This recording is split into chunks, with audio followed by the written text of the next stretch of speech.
nos alegra mucho esto, estamos felices de contar con la sabiduría de Guillermo, contarles que, bueno, además de que él es doctor en liturgia, tiene una larga trayectoria pastoral, ustedes lo conocen. Guillermo entró a la congregación en 1977. Colaboró en capillas de la pastoral juvenil en San Pablo. No sé si alguien por ahí era joven y lo conoció.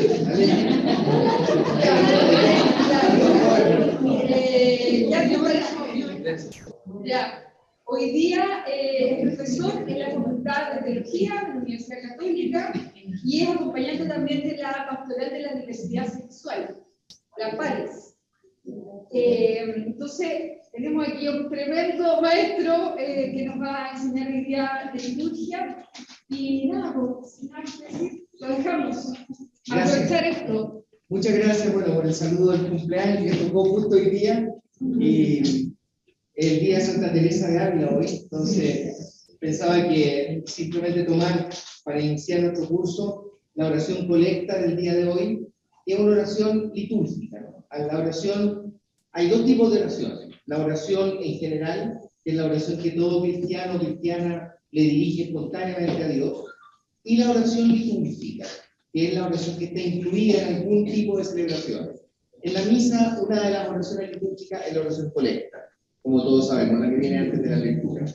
Y esa, la del día de hoy, de la misa de hoy, que Santa Teresa de Ávila dice así, y por eso la tomo. Dios nuestro, que por la acción de tu Espíritu elegiste a Santa Teresa de Jesús para mostrar a la Iglesia el camino de la perfección, concédenos alimentarnos siempre con su doctrina espiritual y arder en deseos de verdadera santidad. Por nuestro Señor Jesucristo, tu Hijo, que vive y reina contigo en la unidad del Espíritu Santo y en Dios por los siglos de los siglos. Amén. Dicho esto, entonces comenzamos nuestro curso. Nuestro curso va a tener 2 sesiones, como ustedes saben. Y en cada una de las sesiones yo voy a tratar más o menos la mitad de la materia. No era tan fácil partirla exactamente por la mitad en cuanto a tiempo, pero sí es lo que voy a tratar de hacer. De hecho, de los 6 capítulos que tiene, hoy día vamos a tratar 4 y la próxima vez 2, porque los otros 2 son más largos que estos 4 primero. Ya vamos a ir viendo. Yo voy a tratar de ser lo más ordenado posible, pero ustedes también tengan conciencia de que ustedes van a tener después un material, por ejemplo, esta misma presentación, después, con posterioridad a la sesión, ustedes la van a tener. O sea, esto que vamos a ver ahora, ustedes lo van a tener. Se les va a poder ser enviado su correo o va a estar impresa, o ambas, ¿ya? Y también, por supuesto, los que están en línea. Así que ustedes van a contar con este material. De modo que lo pueden tomar apuntes, por supuesto, y es bueno hacerlo a veces para anotar alguna pregunta, si les surge alguna pregunta, pero cuenten con que no tienen que aprenderse nada de memoria, digamos, porque van a tener este apoyo. Eso, entonces vamos a...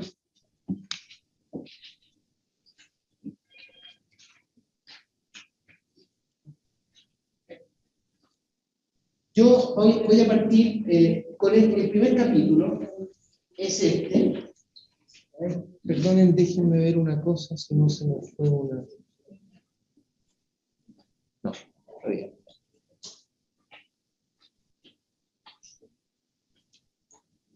Aquí. El primer capítulo que yo trato, que es pequeño, es poder situar la liturgia, situarla dentro del conjunto de nuestra vida cristiana.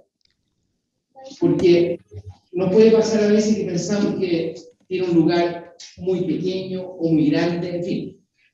Mi intención primera es poder situarla, poder decir una palabrita de dónde está ubicada la liturgia y qué importancia tiene en la vida de cada cristiano y de cada cristiano. Y para eso yo parto con esta constatación, que es muy simple, pero creo que ayuda mucho a entender esto. Que la vida cristiana, que cada uno y cada una de nosotros tenemos, tiene 3 dimensiones. Y si ustedes piensan después, cuando digan las 3, todo lo que hacemos o somos se puede reducir a alguna de las tres. No hay una cuarta, digamos. Estas son las tres que de alguna manera engloban todo lo que somos cristianos. La primera es la fe. Es decir, si nosotros decimos que somos cristianos, nos definimos por esto. Eso es lo que nos distingue de un musulmán o de un agnóstico o de un ateo. Para nosotros, lo que nos identifica y nos define como cristianos es que tenemos fe cristiana, ¿no? La fe, digamos, es básica en nuestra vida, es parte como de nuestro ADN. Puede que a veces nos resulte complicada, que nos hagamos preguntas, todo eso puede pasar, pero aún así la fe es algo que nos identifica, es parte de nosotros. Entonces, tomar conciencia, primero, eso. En segundo lugar, otra dimensión que es distinta de la fe es la dimensión de lo que podríamos llamar compromiso. Es decir, todos nosotros tenemos una actividad donde de una u otra forma comprometemos nuestra vida por distintas causas. Puede ser tan simple como mi familia, mis hijos, mi cónyuge, mi trabajo, y en otros casos son otras causas, causa política, causa artística, en fin, es aquello que a uno lo moviliza y por lo cual vive. Todos nosotros estamos comprometidos con algo. Es muy raro que alguien no tenga ningún compromiso. Es más bien propio de gente que está, por ejemplo, con algún problema psíquico, grave o físico, que ya no puede, digamos, tener esta actividad como de salir. Incluso, ¿cuántas veces hay gente anciana, por ejemplo, que dice que su compromiso es rezar? Yo he escuchado tantas veces. Yo no puedo ser mucho padre, pero yo puedo rezar. Y yo rezo por los misioneros, rezo por... Ahí hay un compromiso también. O sea, esta es una segunda dimensión, que, por supuesto, en el caso cristiano, tiene una gran relación con la fe, porque ese compromiso va a tener que ver con mi fe, generalmente. Pero no todo compromiso tiene que ver con la fe. Hay partes del compromiso que no tienen que ver con la fe. Y la tercera dimensión es la liturgia. ¿Por qué? Porque esta fe que nosotros tenemos, que es algo que está en el corazón y en la cabeza, como en esta zona, esta fe que se compromete en acciones concretas, en algún momento también se hace relación con Dios, se hace oración y sobre todo se hace celebración. No conozco esa Y ahí se transforma en liturgia. Esa celebración comunitaria se transforma en liturgia. Y si ustedes ven, la liturgia no es la fe, porque la fe es algo muy individual, personal de cada uno, y tiene que ver con esta convicción de mi identidad como persona, que cree en Jesucristo, cree en el Evangelio, cree en este proyecto de vida. Tampoco es el compromiso, porque el compromiso no es normalmente oración ni celebración, ¿verdad? El compromiso se da en otros ámbitos, la misión, el trabajo, las relaciones humanas, alguna causa, lo que sea. La liturgia es otro ámbito, es un ámbito gratuito de relación con Dios, de alegría, de duelo, de búsqueda de sentido, pero siempre comunitario y normalmente realizado en momentos que elegimos para ellos. En la misa dominical, una oración que hacemos en familia, una procesión de Viernes Santo, lo que sea. Hay tantos tipos de liturgia. Estas tres dimensiones, de alguna manera, agotan la vida cristiana. Si ustedes piensan qué es o qué hace un cristiano, lo que piensen lo van a poder meter en alguno de esos tres ámbitos. Cualquiera. Si ustedes piensan, por ejemplo, la catequesis, ¿dónde entra? Entra sobre todo en el primero. La catequesis tiene que ver con alimentar esa fe con conocimiento. Un curso como este tiene que ver sobre todo con el primero, pero también seguramente tiene una patita en el segundo, porque tal vez alguien haciendo este curso puede comprometerse más en un equipo de liturgia, por ejemplo, o de otra forma. Entonces, estas tres dimensiones de la vida cristiana, es bueno Y esto, en realidad, esto es lo que quiero decir, más que el hecho de dividir la vida cristiana en tres, es que tienen que tener la misma dimensión, el mismo peso. Porque esto es como una mesita de tres patas. Si la mesita de tres patas tiene una pata claramente más corta que la otra, no vamos a poder poner el florero encima, ni el plato de lentejas. Se nos va a caer, se nos va a reparar. Solamente si las tres patas tienen el mismo largo, o más o menos el mismo largo, o sea, milímetros, va a ser útil esta mesa. La mesa en la vida cristiana. Por lo tanto, es bueno que estas tres dimensiones sean equivalentes. Fíjense, puede haber un cristiano que diga lo siguiente, y haya. Se da mucho entre los jóvenes, ¿no? Si yo creo mucho en Cristo, pero no, ir a misa nada, misa no. Nada de misa. No me venga con misa, ni con rosario, ni con cuestiones así. Chuta eso, ¿no? Algo pasa que hay una patita que está un poquito corta, ¿no es cierto? O bien alguien que vaya a todas las misas, no sé, él o la gente de una, pero no la ven nunca en una olla común, ni no la ven nunca cuando hay que comprometerse por alguna causa, ni no la ven nunca en ninguna parte. Pero están todas las misas, entonces a ver, parece que está otra patita un poquito corta, ¿no es cierto? O bien, lo cual incluso se puede dar, que haya personas que tienen un compromiso, pero desaforado, y resulta que nunca se ve que ese compromiso tenga que ver con su fe. Uno puede preguntar, bueno, tú estás bien comprometido, pero ¿dónde está tu fe? ¿Dónde muestras tú que esto lo haces por Jesucristo? Incluso cuando ese compromiso a veces puede tener actitudes que van a contra, que son contra el Evangelio, que dice, bueno, no está, este compromiso parece que no tiene que ver con tu fe. Otra patita corta. Entonces, solamente cuando estas tres patas uno busca conscientemente de que las tres sean alimentadas, formadas, promovidas, entonces nuestra vida cristiana es una buena mesita. Y podemos realmente usarla para, el Señor la puede usar, digamos, para sus propósitos. Bueno, es una imagen, pero creo que nos puede servir. Me interesa por dos cosas, entonces, resumo. Primero, para decir que la liturgia es una dimensión de la vida cristiana. No es un agregado, no es un adornito que le ponemos a la vida cristiana en el compromiso. Es una dimensión de tres. Y segundo, que estas tres dimensiones deben ser las tres alimentadas y promovidas. Más o menos de la misma forma, porque si no, se producen desequilibrios que no son buenos. Por supuesto que no todos los seres humanos son iguales. Hay gente que le pone más pino a la liturgia y menos al compromiso, otros que le ponen más al compromiso. Está bien, eso está dentro de las posibilidades. Pero de todas maneras, dentro de cada uno tiene que haber un equilibrio entre las tres. A eso me refiero. ¿Se entiende, no es cierto? Sí. Bien, entonces, se produjo un problema. Lo provocó la Betty San Bernardo. No, qué raro, ¿eh? No sé qué pasa. Algo pasó ahí, voy a abrirlo de nuevo. No sé si se cansó, está cansado el calor, no sé qué. Ya, pero voy a... Ahí. Entonces, vamos a ver ahora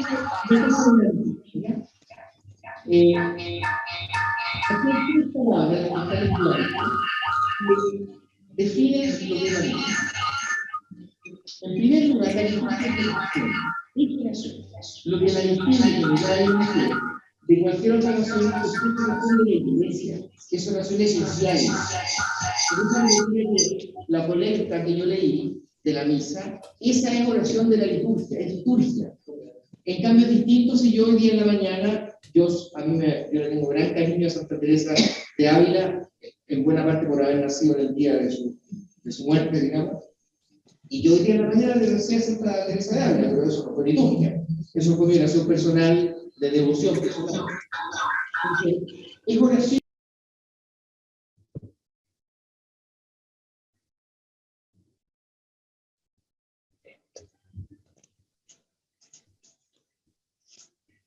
Bernardita, disculpa, se fue el audio del padre Guillermo.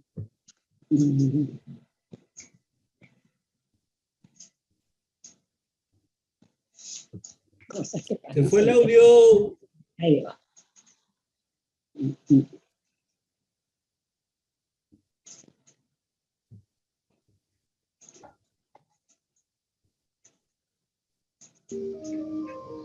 es muy importante.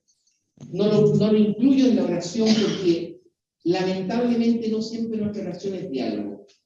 A veces hacemos oraciones medio como loro, medio de memoria, o con cosas que están escritas, y tiene que ser así también, no podemos inventarlo todo el tiempo, ¿verdad? La liturgia es diálogo. Y esto es lo que hace que sea tan importante la participación personal en la liturgia. Porque si yo solo leo cosas que están en un libro, como yo lo he leído en la ciudad, si solo me dedicara a leer cosas, bueno, puede ser culto, no sé, pero ¿dónde está mi relación con Jesucristo, con Dios? Aquí se da, en esto. La liturgia es un diálogo íntimo, personal con Dios, que se da en la comunidad, pero es un diálogo, ¿no? Entre Dios y sus fieles reunidos, entre Dios y la comunidad, pero también entre Dios y cada una de las personas que están ahí. En el encuentro de Aparecida, que fue la última vez que se reunieron todos los obispos de América Latina, en Brasil, hace ya como 11, 12 años ya fue eso, ya ha pasado tiempo, pero es el último que hubo. Allí fue muy interesante porque ahí en varias partes del documento aparece el término que la liturgia es encuentro con Jesucristo. Y lo que se quiere decir es esto. Yo podría haber puesto encuentro aquí también, puse diálogo, pero es eso. En la liturgia hay un encuentro personal de cada cristiano en comunidad con Dios y con Jesucristo, con la Santísima Trinidad. Y en tercer lugar, la liturgia es acción. Esto es muy simple de entender, creo. Nosotros para celebrar la liturgia actuamos, hacemos cosas. ¿No es cierto? Caminamos, hablamos, nos abrazamos, no sé, hacemos un montón de cosas, preparamos cuestiones para la misa, tocamos guitarra, cantamos, ¿no? Todo eso es acción. Entonces, esta acción, y esto es lo bonito, es una acción conjunta, a esto lo llamamos sinergia. Sinergia significa que es lo mismo que colaboración, que trabajamos juntos, Dios y el ser humano. Fíjense, aunque esto no quiero que suene heregia, nadie lo malentienda, pero si nosotros no le ponemos a Dios la bandeja para que haga la liturgia, no hay liturgia. Si no hay un equipo de liturgia que prepare la misa, si no hay una persona que lave el mantel, si no hay alguien que fue a comprar el vino, si no hay alguien que fue a comprar la hostia, si no hay un misal, no hay liturgia. Por muy grande que sea Dios, Dios necesita de nosotros para que haya liturgia. Nosotros tenemos que poner lo nuestro. Si lo ponemos, Él pone lo suyo. Y que es mucho más grande que lo nuestro. Pero ahí está la sinergia. Actuamos juntos. Dios y el ser humano actúan juntos. Es una acción conjunta de Dios y del ser humano. Y esto no le quita nada a Dios su ser Dios, ¿no? Por eso digo que nadie me malentienda. La hacemos juntos, la liturgia. Ahora, Él pone la parte más importante, está claro, pero la hacemos juntos. Y Él confía en nosotros, como siempre hace, para que la hagamos juntos. Y nos perdona todo. Si los pañitos están sucios, igual pone lo suyo. Es que lo que pasa es que aquí yo no soy muy pájaro, es que yo me fui de la presentación. Claro. Me fui de la presentación.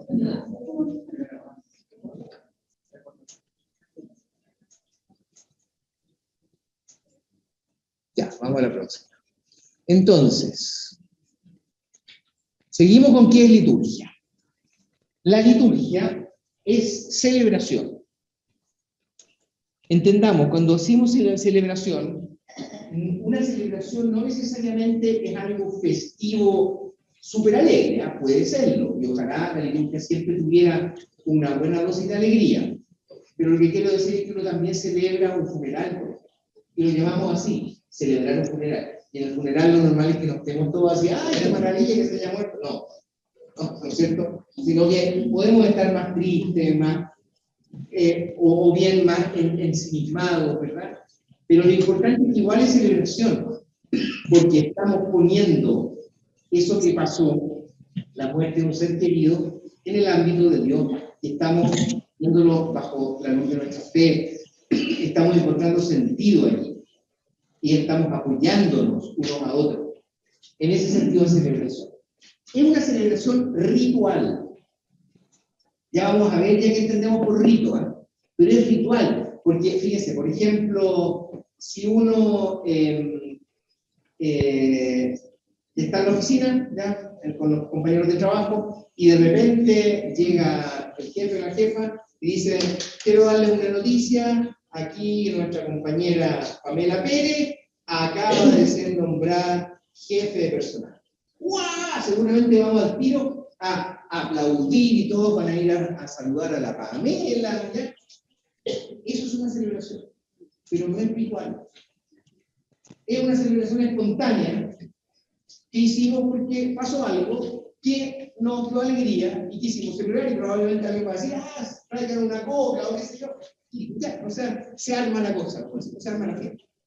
Eso no suele pasar, pero en cambio, la liturgia es una celebración ritual, es decir, tiene un esquema normalmente preestablecido que nosotros utilizamos para la celebración. Puede ser que dentro de ese esquema nosotros seamos libres, hay alguna, no todo lo tenemos que hacer tal como está en el esquema, pero hay un esquema, hay un rito, ¿ya? Y ese rito normalmente lo seguimos. Entonces no es cualquier celebración, es una celebración ritual. En tercer lugar, es sacramental. Sacramental en la liturgia no son solo los 7 sacramentos. Sacramental significa que es significativa, es decir, que es simbólica. Nosotros cuando le ponemos la unción a un enfermo en la frente y en las manos, para que se conforte en su enfermedad, estamos haciendo una acción sacramental, simbólica, porque ese óleo tiene todo un significado para el cristianismo. El aceite siempre ha significado fortaleza, ha significado ablandar, calmar el dolor, ¿no? Una cremita, ¿no? Cuando tengo ardor y me pongo un poquito de mentolato, me pasa. Eso es ungir, eso es. Entonces, tiene un significado ese óleo que yo pongo. No es una cuestión puramente utilitaria. Entonces, es sacramental, tiene un significado más profundo que las cosas que estoy haciendo. Es celebración, es ritual, es sacramental. Y es eclesial. Ya se los dije antes, pero es eclesial. Esto es muy importante, la liturgia siempre es algo de comunidad. De comunidad. Sea pequeñita, muchas veces tenemos un bautizo con la pura familia, hay 5 personas y bautizamos, y ahí está la iglesia, es 5 personas. Y otras veces tenemos grandes, multitudinarias misas como esta de aquí, qué sé yo, cuando viene el Papa y nos juntamos cientos de miles de personas. Bueno, la última vez fuimos poquito. Un chasco, pero no hay otro problema. Es eclesial, es comunitario. ¿De acuerdo? Esas son 4 características entonces de la liturgia.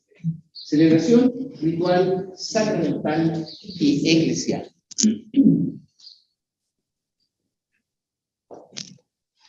Seguimos definiendo la liturgia. A ver, si a mí me dicen, dígame todo lo que es liturgia. Ya les dije ya que la oración personal quedaría fuera, ¿verdad? Pero ¿qué queda dentro? Queda dentro los 7 sacramentos. Los 7 sacramentos son liturgia, ¿verdad? Cada uno de ellos. Después son liturgia los sacramentales. Los sacramentales los conocemos menos en general el común de los católicos. No sé si alguna de ustedes sabe lo que es un sacramental. La sal. ¿Ah? La sal. El aceite. Lo que después Cristo va a No, porque esos son elementos, esos son materias, pero los sacramentales son celebraciones también. ¿Sí? Sacramentales nosotros tenemos muchísimos en la iglesia. Harto, claro. muchísimo. A ver, nómbreme alguno. Una vela, un siglo es un sacramental cuando está acompañado de la comunión en una distribución universal. Sacramental es un ícono, una pintura, que así lo decía, es un sacramental. El agua bendita, otro sacramental. Ya. Y que ahí estamos, porque estamos en lo mismo de acá. Usted me está nombrando objetos, cosas, pero yo estoy pensando en los sacramentales que son acciones, que son parte de la liturgia, porque ya dije, la liturgia es acción. Entonces, yo creo que efectivamente se le puede llamar también por extensión sacramentales a los objetos que ustedes han dicho. No está mal lo que están diciendo, pero yo me estoy refiriendo a otros. A ver. La bendición. Por allá. ¿Perdón? La bendición. Ya. Podría ser una imposición de las manos. Una peregrinación. La confesión. Perfecto, ya, vamos. Ahí entramos en el ámbito. De los que dijeron, el único que es un sacramental oficialmente son las bendiciones.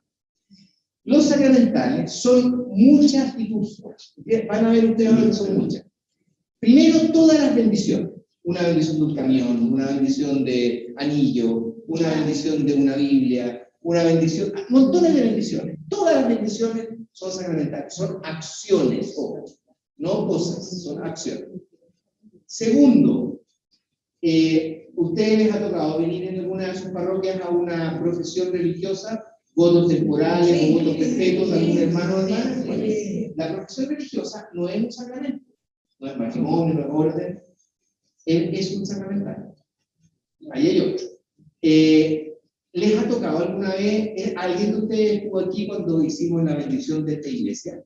Yo estuve ese día, cuando vino el obispo y bendijo esta iglesia recién construida, y bendijo el altar, y le echó crisma al altar, embadurnó el altar con crisma. La dedicación de una iglesia y de un altar es un sacramental. Hay uno mucho más común, seguramente han aceptado los responsos. Los responsos no son misas, no son sacramentos, por tanto, son sacramentales. Los responsos, y son muy comunes, ¿no? Todo el tiempo tenemos responsos. Ya llevo 4, miren, hay una lista mucho más grande, son 15, 20 los sacramentales, no los voy a nombrar todos ahora. Son acciones rituales que no son los 7 sacramentos, sino que son otras, y la diferencia es que, así como se dice que los 7 sacramentos fueron instituidos por Cristo, de los sacramentales se dice que fueron instituidos por la Iglesia. Esa es la diferencia. Esa es la diferencia, ¿ya? Los vamos a ver más en detalle, pero aquí estamos nada más que para que ustedes tengan la lista de las. ¿Qué más es la liturgia? Bueno, sacramentos, 7 sacramentos, todos los sacramentales, la liturgia de las horas. También, lamentablemente, es un poco desconocida en general en el catolicismo, pero hay gente que la conoce, que la practica y la valora. De partida, todos los monasterios contemplativos. Todos los monasterios contemplativos de hombres y mujeres tienen como base de su oración la liturgia de las horas, que consiste en esa liturgia que se realiza en distintas horas del día. Después la vamos a explicar. Aquí hago la lista, ¿no? La liturgia de las horas. La liturgia a distintas horas del día. También existen libros para laicos y laicas, así que cualquiera de ustedes la podría rezar en la liturgia de las horas. Es parte de la liturgia también. Después, el año litúrgico. Aquí, para que nadie se extrañe, el año litúrgico no es una celebración, sino que es el conjunto de todas las celebraciones, todas las anteriores, en cuanto están ordenadas a lo largo de un año solar. El año solar es el año de 365 con fracción de día. Están ordenadas dentro de ese año, están todas las celebraciones. Entonces el año litúrgico también parte de la liturgia. Y finalmente, en quinto lugar, las celebraciones de la religiosidad popular o de la piedad popular, que no están incluidas en los anteriores, pero que son muy importantes todavía en muchas partes del mundo. Aquí, todo, ya lo mencioné, todos conoceremos el rosario, las novenas, el Vía Crucis, Quasimodo. ¿A quién se le ocurre otra celebración de la piedad popular? A ver, Candelobato. Claro, las peregrinaciones, las procesiones, las novenas, las cadenas, cuando son, claro, hay algunas que son bien truchas, pero las que son católicas sí. Hay algunas medio truchas. Ustedes se fijan, esas celebraciones no están en ningún ritual. La iglesia no las pone en rituales. Son más populares, están mucho más, surgen de la vida de la gente. Por eso es que hay muchas, y cada país tiene la suya. Quasimodo no existe en ninguna otra parte del mundo. Quasimodo es chileno. En cambio, los mexicanos tienen una cosa preciosa que se llama las posadas, que a mí siempre me han dado ganas de copiarla aquí, porque es muy bonita. En el Adviento es una liturgia que se hace en la familia, que acogen al niño Jesús, que acogen a María y José. Es como para reparar aquello de que María y José no fueron acogidos de ninguna hospedería y tuvieron que tener al niño en un establo. Entonces ahí llega María y José a la casa a hacer la liturgia, y la casa dice, aquí pueden entrar, y aquí pueden hacer Jesús. Entonces tienen toda una liturgia para que Jesús nazca en esa casa. Muy bonito, es muy bonito. Las posadas se llaman, lo hacen durante todo el tiempo, todo el mes antes de la Navidad. Bueno, pero hay muchas. Aquí es donde hay más cantidad, y cada país tiene las suyas propias. Yo recuerdo, a mí me tocó vivir en Brasil un año, y una cosa preciosa que había el Sábado Santo era que tenían nuestros hermanos de congregación, tenían dos parroquias, en dos cerritos, y abajo en el valle pasaba el tren y estaba en el centro del pueblo. Entonces tenían esta costumbre, era una celebración de la Universidad Popular. Una parroquia se llamaba Jesús Nazareno, la otra se llamaba Nuestra Señora de la Paz. Entonces, los de Nuestra Señora de la Paz cargaban en anda la imagen de la Virgen, y los de Jesús Nazareno cargaban en anda a Jesús. Y había dos procesiones, y en el medio de un puente que pasaba por arriba de la línea del tren, en el medio del puente se encontraba el hijo con su madre. Y esa era la fiesta. Y después volvía cada una. Era una fiesta de la Iglesia Popular preciosa, ¿no? Llena de flores y de alegría, en un día que es más bien triste, porque el Sábado Santo es un día como de Cristo muerto, todavía no resucita. Era muy bueno. Bueno, entonces, esto es liturgia. Estas 5 cosas constituyen la liturgia. No hay nada más que aquí no esté. Esto es todo. Todos los 7 sacramentos, todos los sacramentales, la liturgia de las horas, el año litúrgico y las celebraciones de la piedad popular.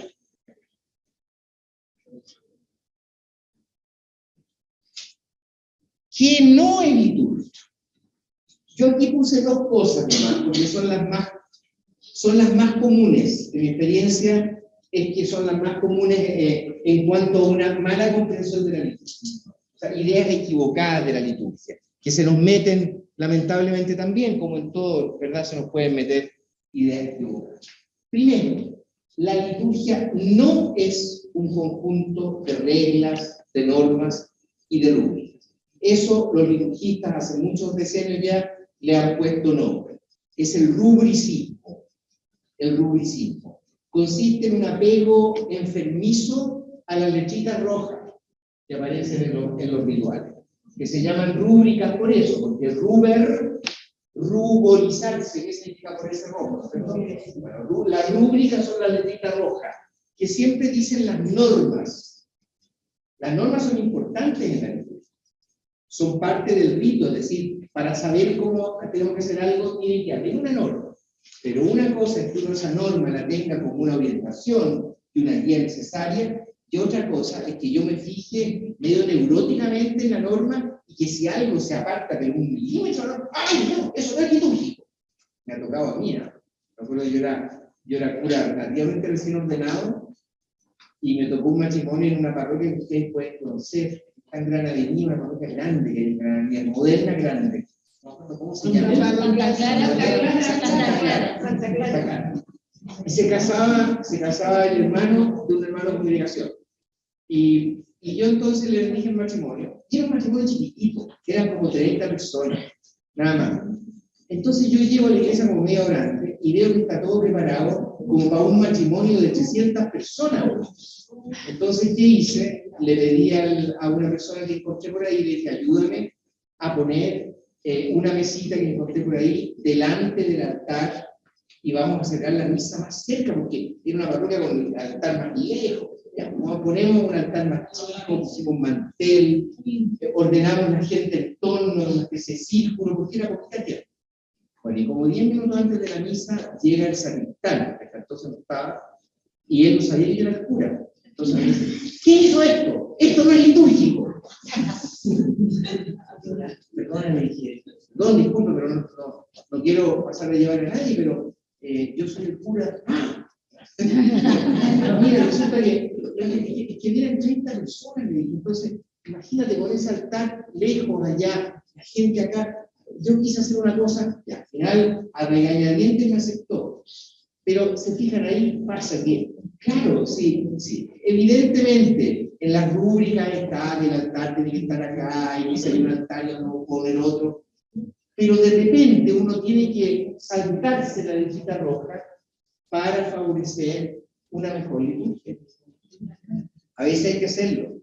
Entonces, cuando uno no tiene la capacidad de ver que la liturgia es más que la rúbrica, allí caemos en un rubricismo. Esto fue una verdadera enfermedad antes, ¿eh? Hoy día es raro, todavía hay personas que son un poquito excesivamente pegadas a la norma, pero en general ya no es así. Pero es bueno saber que esto es una enfermedad que nos puede atacar a todos. No hay que ponerse demasiado talibán con las normas, ¿ya? Y la segunda que no es liturgia, es una manera de entender la liturgia solo como algo bonito. Esas comunidades que se preocupan, pero de todo para que todo sea maravilloso, y al final uno dice, bueno, pero, a ver, aquí necesitamos enjundia, necesitamos que haya una liturgia que le llegue a la gente. Entonces no perdamos tanto tiempo en solamente preocuparnos de la ceremonia exterior, Lo importante es que la liturgia sea buena. Entonces a eso lo llamamos esteticismo. Esto fue superado antes que el rubricismo, pero todavía existe. Nuestros hermanos de congregación, recuerdo bien que el padre Beltrán Villegas, que es padre descansa, como ustedes lo pueden haber conocido, el padre Beltrán nos contaba que en los Perales, que era el seminario que tenían los hermanos antes en el Valle Marga Marga, era famoso la Semana Santa. Y la Semana Santa se preparaba con semanas de anticipación. En la línea de esto, todo era perfecto, todo. Las flores venían, no sé de qué parte, y había que ponerlas aquí, la florcita acá, todo era perfecto. Y me acuerdo, el comentario de Beltrán decía, y qué bueno hubiera sido que hubiéramos celebrado con más corazones. Claro, porque todo el mundo estaba tan preocupado que todo fuera bonito, y al final se le olvidaba que esto era para celebrar la fe, no era para que se viera bonito. Ahora, si alguien me dice, ¿tiene la liturgia que ser hermosa? Sí, claro. Pero aquí estamos hablando de exageraciones, ¿verdad? O sea, no exagerar en el cumplimiento de la rúbrica y no exagerar en la hermosura de la vida.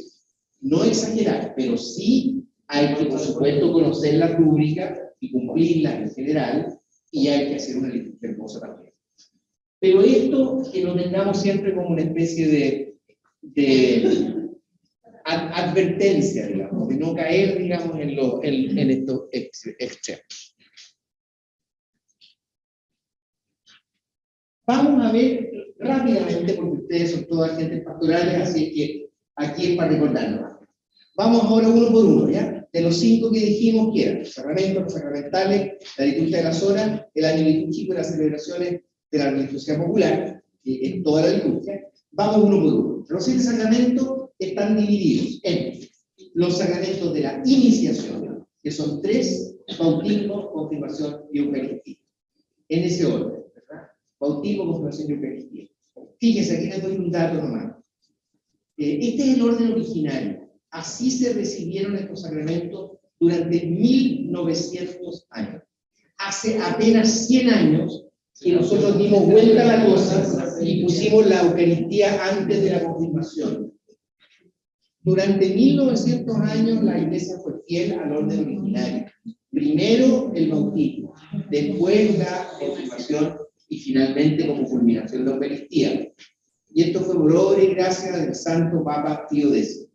Él fue el que hizo el cambio, en torno al 1910, hace 100 años apenas. Pero este es el orden originario.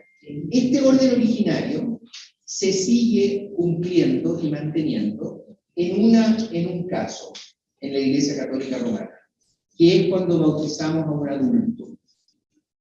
Si les ha tocado a ustedes o les toca en sus comunidades que llegan personas adultas a pedir el bautismo, no cometan el error de bautizarlo, después, un mes después, darle la primera comunión como si fuera niño chico y después confirmarlo, sino que usen el ritual conjunto que hay especial para adultos, que se llama ritual de la iniciación cristiana para adultos, donde se prepara durante al menos un año y recibe en la misma ceremonia el bautismo, la confirmación y termina con la primera comunión, en una sola ceremonia. Yo lo hice hace poco tiempo con un cabro que es mi ahijado ahora, él me dio que fuera su padrino, y fue precioso. Él tenía 32 en ese momento, precioso, muy lindo, es muy lindo eso. Y se había preparado algo, así que tampoco es que esto sea una cosa expresa. Bueno, en fin, ahí se mantiene el orden, pero estos son los sacramentos de la iniciación, incorporan a la iglesia. Padre, Sí, hija. Lo que pasa es que la iniciación de la Eucaristía de los niños, generalmente hay padres que piden el bautismo o la comunión dentro de la catequesis, pero la confirmación no la hacemos nosotros, la hacemos, o sea, ellos hacen su ritual con los niños. Por ejemplo, si hacen la primera comunión, se bautizan y hacen la primera comunión los papás, pero no se confirman porque no la hacen los obispos. Claro, exactamente. Bueno, a ver, si yo no estoy diciendo aquí que los niños haya que confirmarlos antes de la primera comunión. No, pero solamente yo lo digo digo el para padre, adultos. como usted dijo, Ya. que en un mismo ritual eran las tres cosas. Por eso, Solo para un adulto. para los adultos, pero lo que pasa es que en excepción, en las catequesis generalmente se hace el bautismo y la comunión de los padres, cuando no la tienen, pero la confirmación no se hace. Por eso. Cuando son padres, cuando son adultos. Exacto. Bueno, eso es lo que yo discuto. Yo creo que eso no está bien hecho. Yo creo que eso habría que hacerlo de acuerdo al ritual de nuestra iglesia, que dice que hay que hacer los tres sacramentos al mismo tiempo, para esos padres. Y no hacerlo así como los para señores. Pero eso ya sería una discusión pastoral, digamos, con ese sacerdote, ¿no? Que tal vez no fue a la clase donde le dijeron esto en la universidad. ¿Qué pasa? ¿Sabe que a mí me pasa cosas? Por ejemplo, yo fui al curso de ministra hace muy poco, y lo que pasa es que ahí los que dan los cursos dan información a lo mejor que están obsoletas, que ya no existen. Yo la he conversado con mi párroco, pero están como obsoletas, como que ya no están dentro de los cambios de la iglesia, ¿me entiendes? Están usando cosas antiquísimas, ¿me entiendes? Puede ser, Entonces, claro, tendría yo que verlo, pero claro, puede tener usted razón.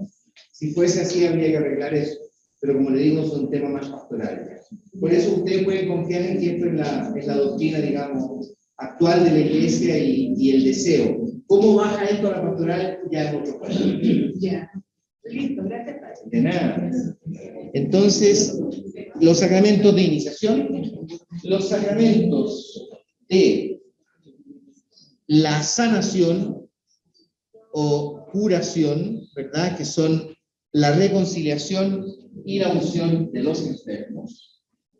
Estos son los dos sacramentos de sanación que curan el alma, por así decirlo, el corazón y también el cuerpo, si Dios lo quiere, pero en cualquier caso siempre el alma, porque una persona enferma o incluso moribunda se alivia mucho con este sacramento, como todos sabemos, aunque no se sane corporalmente, pero algo pasa en su corazón que se alivia. Entonces, por eso se llaman de sanación y de curación. Y se pueden recibir más de una vez. Claro, exactamente. Claro, se pueden recibir muchas veces. Y los grandes pecadores, ojalá muchas veces.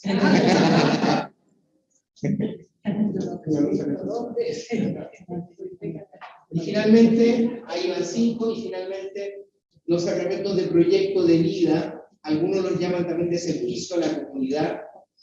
A mí me gusta más el término de proyecto de vida, que son el matrimonio y el orden. Ustedes ven que aquí no está la profesión religiosa, no está dentro de los 7 sacramentos. Por eso la profesión yo la mencioné dentro de los sacramentales. Pero es curioso que no haya quedado dentro de acá en la historia de los sacramentos. Aquí no hay que ver una cosa divina, yo creo que es una cuestión de la iglesia, hermano. Porque la vida religiosa es tan distinta del matrimonio como del orden. Es otra opción. Y sin embargo, no está a la misma altura.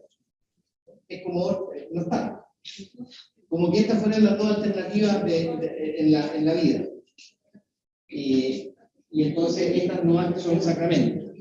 Pero en fin, ahí están los 7 sacramentos. Entonces, los de iniciación, bautismo, confirmación, Eucaristía, los de sanación, reconciliación y unción de los enfermos, y los de proyecto de vida, o servicio a la comunidad, matrimonio y orden. Ahí están los 7. Entonces, esa es la primera, ¿sí? La primera comunión. Es la Eucaristía. Claro, porque en el fondo es la primera vez que tú la recibes, pero ya es la Eucaristía. Claro. Aquí están los sacramentales. Yo no hice una lista exhaustiva, pero en primer lugar puse las bendiciones, que aquí las mencionaron porque efectivamente son las más comunes de todas.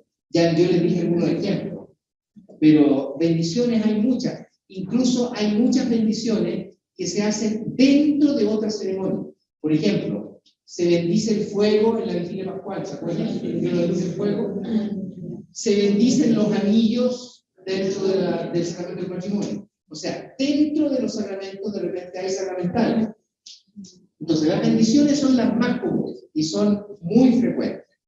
Recuerdo aquí una cosa, que las bendiciones no solo las puede dar un sacerdote.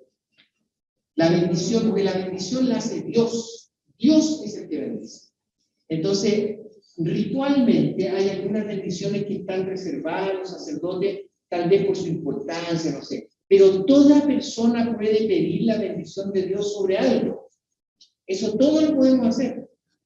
Aquí en Chile no es muy común, pero a mí me llamó siempre la atención, me ha tocado vivir en Europa hartos años, y hay lugares donde es súper común que los papás, por ejemplo, todas las noches bendigan a sus hijos. Se van a acostar y los bendicen, y le ponen la mano en la cabeza y los bendicen. Eso es un sacramental, eso es una bendición sacramental. No es una cosa así cualquiera. Es un sacramental. No exóticos, hay una bendición que realmente hermosa. Pero te cuento así como personal. Mi padre, mayor de edad, ya, bien canoso, cada vez que llegaba alguien joven, se acercaba a él y le pedía la bendición. Y él, como chileno, no sabía cómo actuar. Solamente había que bendecirlo para que esa persona pudiese entrar en la comunidad, ya sea en una fiesta, en una reunión, siempre te dirigen todo lo que llega a la persona mayor. Y qué bonito. Eso de la bendición de las personas mayores es bastante común en muchas culturas. Pareciera que cuanto más sabios nos ponemos, más nos piden bendición. Pero bueno, pero muy buen ejemplo, gracias.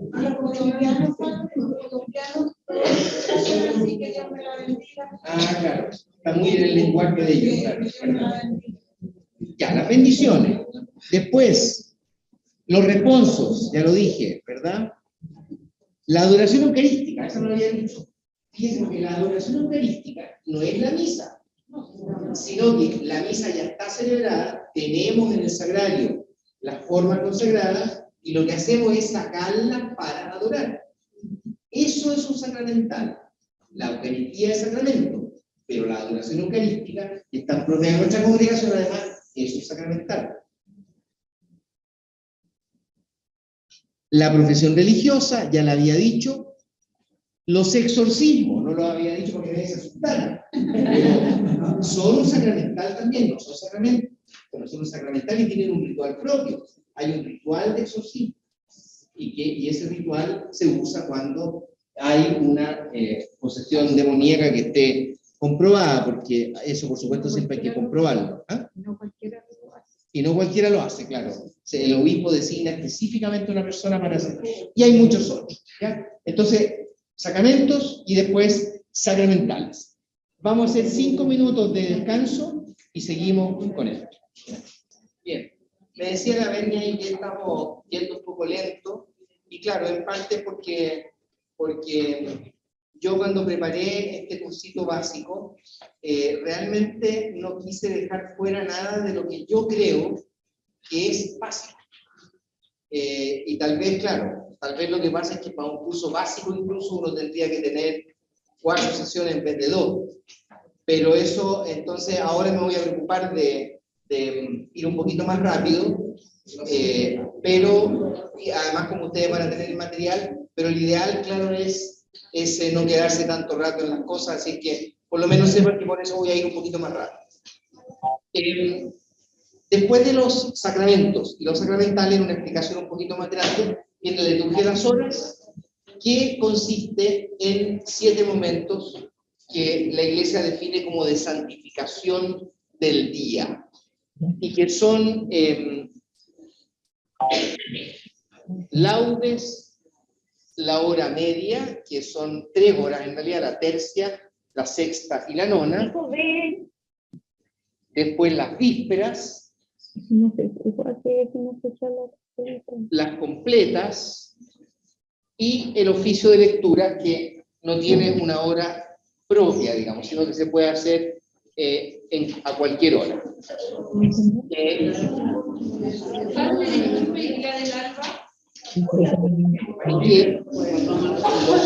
los monjes y las monjas, esa última la hacen al alba. Ellos la ponen al alba, pero la demás gente la puede hacer a la hora que quiera. Después viene el año litúrgico, que es la santificación ya no del día, sino que del año. Y que, como todos sabemos, tiene el ciclo pascual, que tiene el tiempo de Cuaresma, la Semana Santa, con su trigo, la Pascua, el tiempo pascual, o que también se llama tiempo de Pentecostés, y Pentecostés, que en conjunto son unas 11 semanas del año más o menos. Después tiene el ciclo de la manifestación, que tiene el tiempo de Adviento, después la Navidad, la Epifanía, el tiempo de Navidad, y que termina con el bautismo del Señor, bueno, es un día variable, digamos, no siempre tiene un día fijo, que son más o menos 8 semanas en este conjunto. Estos son los 2 ciclos grandes, digamos. Y fuera de este ciclo está lo que llamamos el tiempo ordinario, que son 33 o 34 semanas. Si ustedes suman todo, dan las 52 semanas del año.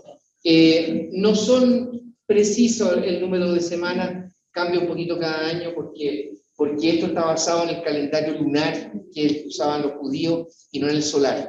Entonces, y el calendario lunar no es exactamente igual al solar, pero eso es un detalle. Eso es el año litúrgico.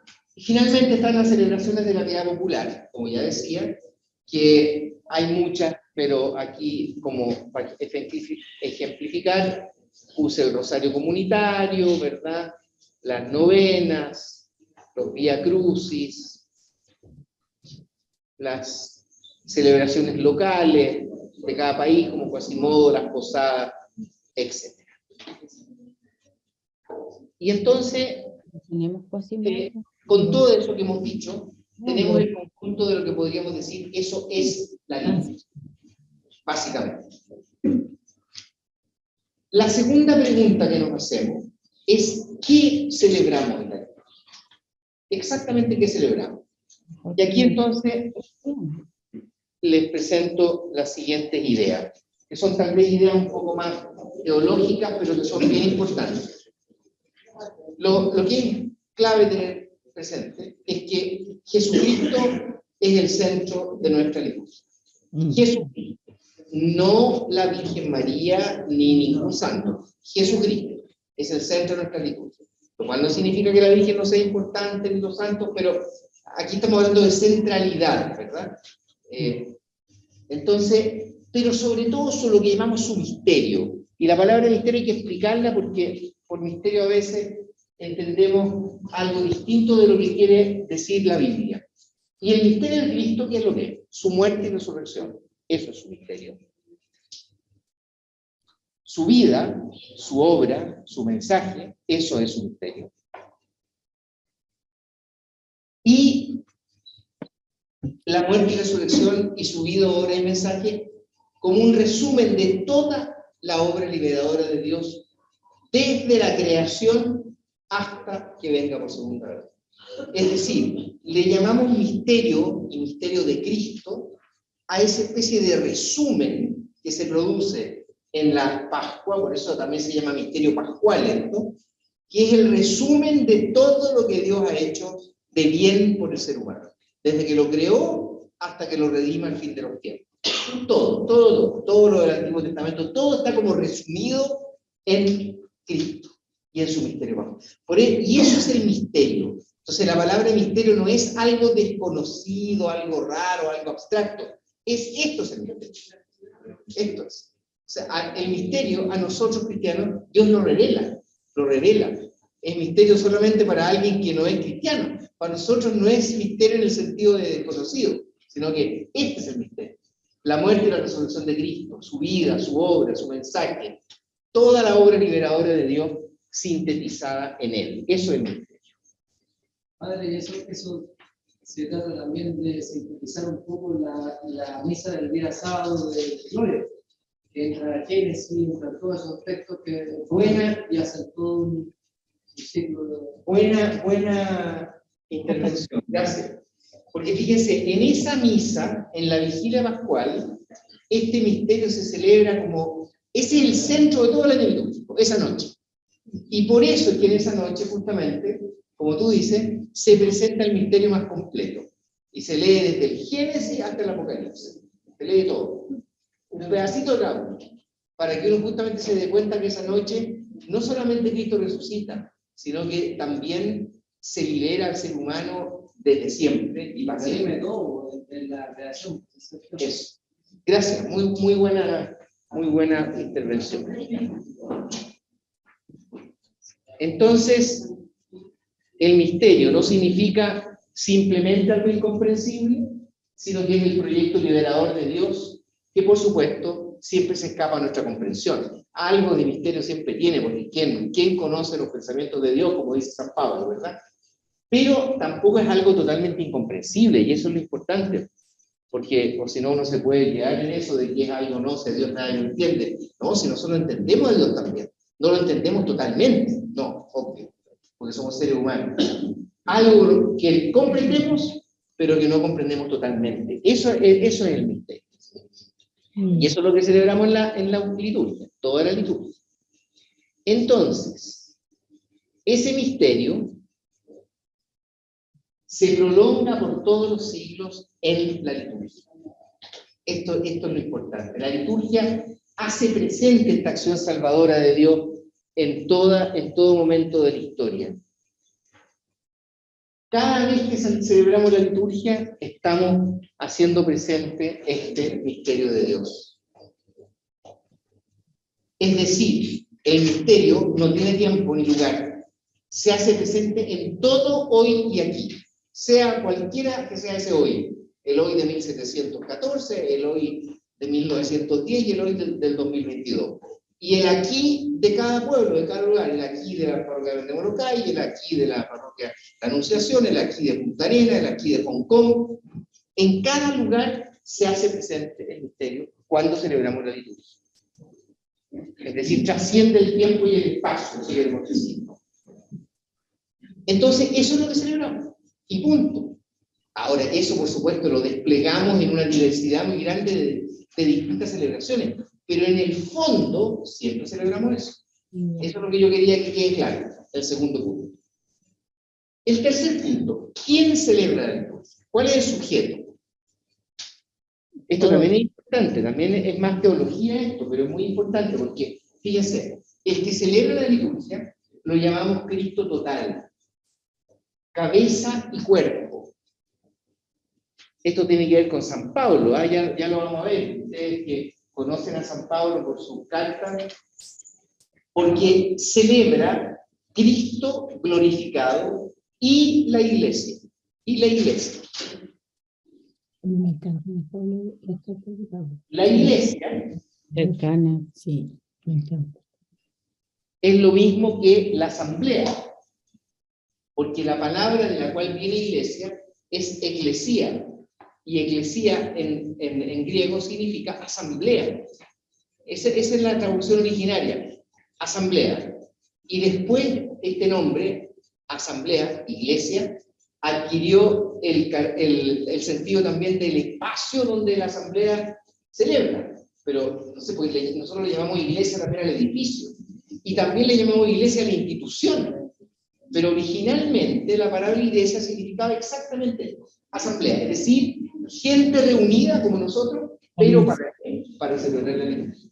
Eso es originalmente. El sentido más originario de la palabra iglesia es gente reunida para celebrar la liturgia, para celebrar a Dios. Ahora, esa gente reunida, y esto es lo importante, es el cuerpo de Cristo. Por lo tanto, Cristo también está ahí, como cabeza, y por eso decimos que celebra el Cristo total, que es cabeza y cuerpo.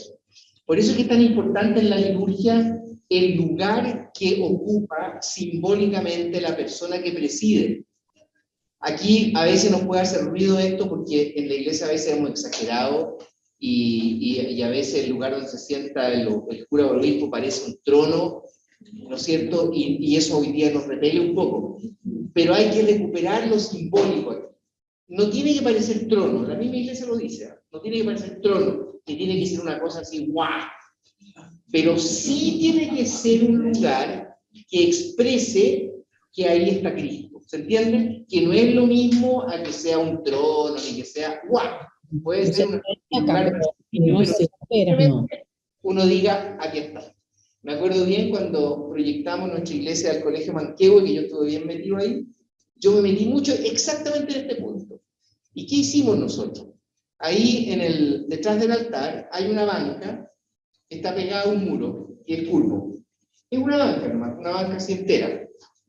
Y entonces los arquitectos dijeron, bueno, pero ¿dónde se siente el cura acá? Y yo le dije, mira, hagamos algo bien sencillo. No le hagamos nada a la banca. Y al final, ¿qué hicimos? Dejamos la banca tal cual, y en el lugar del medio de la banca pusimos un cojín de un color distinto a los otros. O sea, hay puros cojines de color beige y ese cojín es de color naranja. Nada más. Bueno. Pero es evidente, la gente que va ahí capta el tiro que ese es el lugar del cura o del obispo, de quien presida. ¿Por qué? Porque ese lugar simboliza a Cristo cabeza que está en medio de la asamblea, administrando, conduciendo, guiando la liturgia. Entonces, el Cristo total es la iglesia entera, cabeza y cuerpo. Y aquí detrás de esto está San Pablo, ¿eh? Esto no es una invención de la teología de lo posterior a Cristo. El mismo San Pablo es el que hace esta reflexión. Cristo total. Fíjense, es Cristo que es sacerdote. Cristo sacerdote preside toda nuestra liturgia, pero más cada bautizado y cada bautizada que también son sacerdotes o sacerdotisas. Todos lo somos, ¿verdad? Todos somos sacerdote, profeta y rey, porque por el bautismo nosotros nos adherimos a Cristo, nos hacemos partícipes de Cristo y tenemos la capacidad de comunicarnos con Dios, que eso es lo propio del sacerdote. Acuérdense, muy cortito nomás, si ustedes recuerdan los templos, a ver, cierren los ojos y acuérdense de un templo griego. Todo lo tienen, ¿verdad? Con el techo así un triángulo arriba y harta columna, ¿verdad? Bueno, y una escalera adelante. Esos templos nunca eran para que la gente entrara. El único o la única que entraba era el sacerdote o la sacerdotisa. ¿Por qué? Porque la gente no tenía nada que ver con el sacerdocio. El único o la única que tenía contacto con Dios era el sacerdote o la sacerdotisa. La gente estaba en la plaza delante, jamás entraban al templo, nunca. Solo entraba el sacerdote y la sacerdotisa. el cristianismo dio vuelta de cabeza. Dijo, no, señor. Todos somos sacerdotes y sacerdotisas, todos entramos al templo y todos nos comunicamos con Dios. Otra cosa es que una persona hace las veces de Cristo cuando celebramos la liturgia. Pero no porque esa persona sea sacerdote y los demás no. Todos lo somos. Pero esa persona preside nuestra asamblea. Entonces, todos nos comunicamos con Dios porque somos todos sacerdotes o sacerdotisas. Todos damos testimonio y transmitimos la fe y enseñamos. Por eso somos todos profetas. Y todos tenemos la capacidad, al menos, de liderar y gobernar la iglesia. Reyes. De ahí viene lo de rey, ¿no? No que tengamos corona, sino que podemos gobernar. Podemos gobernar. Que hoy día lo vemos, ¿no? Muchos más laicos, incluso laicos mujeres, están también cada vez más en lugares de gobierno de la iglesia, de administración, de gestión de la iglesia. Lugar que antes estaba reservado solo a los varones, por ejemplo, o a los curas, Hoy día nos hemos dado cuenta de que aquí hay una teología muy rica y de la cual no hemos sacado todas las consecuencias. Yo aquí... Bueno, exactamente, claro. Exactamente, tenemos aquí un ejemplo muy, muy cercano. Ahora, la asamblea, la iglesia, esa asamblea, ¿quiénes la componen? Ya sabemos que Cristo está presente cuando celebramos la liturgia, pero humanamente, primero, todos los fieles, la asamblea es una sola, pero tiene una cierta distinción. Hay alguien que preside en nombre del Señor, y ojo, esa persona que preside puede ser el obispo en su catedral, y puede ser doña Sofía en la capillita de Chuchunco para adentro, donde ella es la animadora de la comunidad y ella dirige la liturgia de la palabra. O sea, ahí están los dos. Puede ser cualquier persona, pero alguien preside, y cuando preside lo hace en nombre del Señor, siempre, sea doña Sofía o sea el obispo. Después hay personas que tienen diversos roles y ministerios. Los lectores, los ministros de la Eucaristía, el coro, los monaguillos o acólitos y otros más. O sea, hay gente que además tiene servicios y ministerios propios, específicos dentro de la liturgia. Que son, pues, estos son los básicos, digamos, pero puede haber más todavía. Eso es el sujeto. Eso es quienes celebramos. ¿Cómo celebramos? Celebramos con signos y con ritos, con palabras y con canto. Estos son los materiales principales de la liturgia. Son materiales bien particulares, pero que yo creo que a todos nos hace algún eco estas palabras. Celebramos con objetos simbólicos o también con objetos funcionales. Por ejemplo, un cáliz es muy simbólico, pero la botellita que llamamos vinajera no es simbólica, es utilitaria. En alguna parte tenemos que tener la agüita, ¿ya? Pero la vinajera no tiene ningún sentido particular, digamos. En cambio, el cáliz es muy simbólico, contiene la sangre de Cristo, ¿se dan cuenta? O sea, entonces a veces son objetos muy simbólicos, otras veces son muy utilitarios. Una estola es muy simbólica como vestimenta. Un pañito para secar el cáliz no es simbólico, es un pañito para secar el cáliz, porque se llama purificador, ¿no? No tiene mayor... Y celebramos, esto en amarillo es bien importante, y si lo pongo en latín no es por mandarme las partes, sino porque se encuentra muy a menudo con esta expresión, ¿no? Significa por medio de acciones y palabras simbólicas, perditus et preces, acciones y palabras simbólicas, que no son cualquier palabra. La oración que yo les leí al comienzo de hoy no es cualquier palabra, contiene algo que es simbólico. Entonces, echemos una miradita nomás a los signos y a los ritos. Un signo, y aquí está la definición de la Real Academia, es un objeto, fenómeno o acción material que por naturaleza o por convención sustituye a otro. Esto es interesante. El signo siempre sustituye a otro sentido. Una manzana es una manzana, yo me la como como manzana, pero una manzana, si yo la veo en una ilustración donde está en un árbol y hay un señor y una señora piluchitos debajo, tiene otro sentido. Y ahí la manzana ya no es solamente la fruta, sino que tiene ya un sentido simbólico. Es el fruto de la tentación que induce al pecado. ¿Sí? Entonces, un mismo objeto puede tener distintos significados. El signo es lenguaje, por lo tanto. El signo comunica algo. Los signos comunican algo. Transmiten un contenido. Por ejemplo, las letras son signos.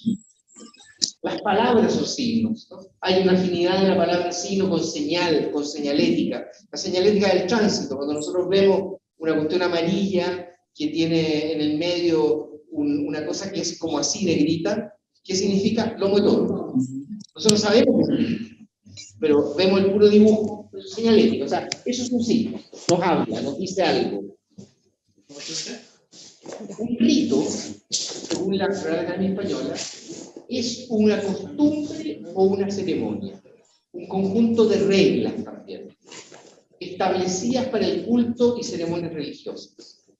Eso es un rito. Y nosotros le agregamos que es una acción humana significativa. Significa, por ejemplo, un rito que hoy día se ha perdido, pero que antes era súper común, porque la de los hombres que si se encuentran dos personas en la calle, siempre se hacían así, ¿o no? Pues eso es un rito, y eso significa algo. Y si alguien no lo hace, no es buena educación. Hay que hacerlo. Significa mi respeto, te saludo, ¿no? Entonces, es significativo y es recurrente, lo hago siempre. Lo puedo hacer.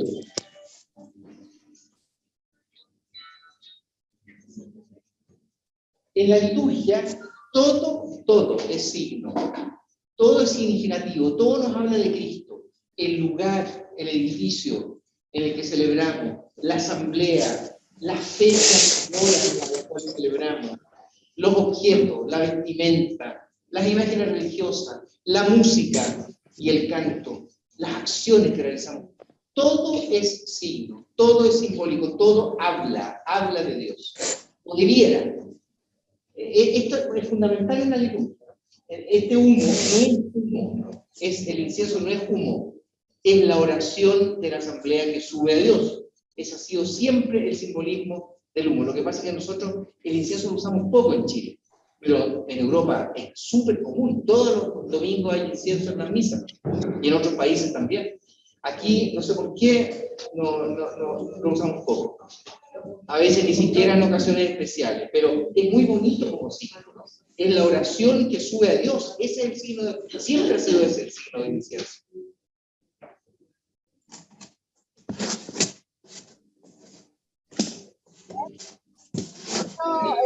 Todavía no está Puede ser natural, por ejemplo, el humo es signo de fuego, incendio.